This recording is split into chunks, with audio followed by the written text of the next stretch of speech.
sans plus attendre, pouvoir écouter le professeur Baron-Cohen.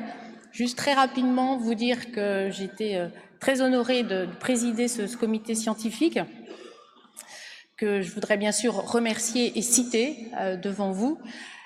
Sven Bult, Tony Charman, Steph Bonneau-Brier, James Cusack, Gia Saravan, Eric Willet, Donata Vivanti, Monica Zibovicius. Nous avons eu beaucoup de plaisir à travailler ensemble, à élaborer ce programme dont nous espérons qu'il répondra aux attentes de chacune et chacun d'entre vous. J'espère aussi, justement, en vous voyant si nombreux, que c'est aussi la qualité du programme et pas que le soleil niçois qui vous a attiré. Lorsque nous avons invité le professeur Baron-Cohen, il a répondu tout de suite positivement à cette proposition de faire la conférence introductive de ce congrès. Alors du coup, il ne m'est pas très aisé de vous présenter en quelques mots les travaux et le parcours du professeur Baron-Cohen, qui est actuellement donc professeur de psychopathologie du développement à Cambridge, directeur du Centre de recherche pour l'autisme, président de l'International Society for Autism Research.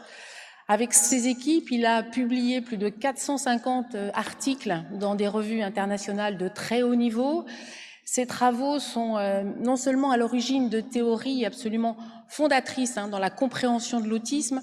On peut citer bien sûr ces travaux autour de la théorie de l'esprit, de la place de la cognition sociale, le concept de cerveau hyper masculin, mais je crois que c'est aussi très important de rementionner comment ces travaux aussi sont inscrits dans nos pratiques cliniques au quotidien, avec la question du dépistage précoce, de la place de l'attention conjointe chez le bébé, des auto-questionnaires destinés aux adultes. Et ce ne sont ici que des exemples, je ne peux pas tout citer. Peut-être aussi vous dire que tout au long de son parcours, le professeur Baron-Cohen a toujours été très vigilant à ce que ses connaissances soient mises au service des personnes. Cela se traduit entre autres par la publication de nombreux ouvrages didactiques.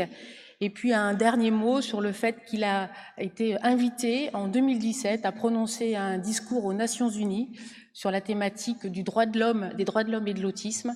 Et donc c'est un bref résumé, mais nous sommes extrêmement honorés, ravis, heureux d'avoir la chance de pouvoir vous entendre, professeur Baron-Cohen, ce matin, et nous vous remercions à nouveau très chaleureusement d'avoir accepté notre invitation. Merci beaucoup.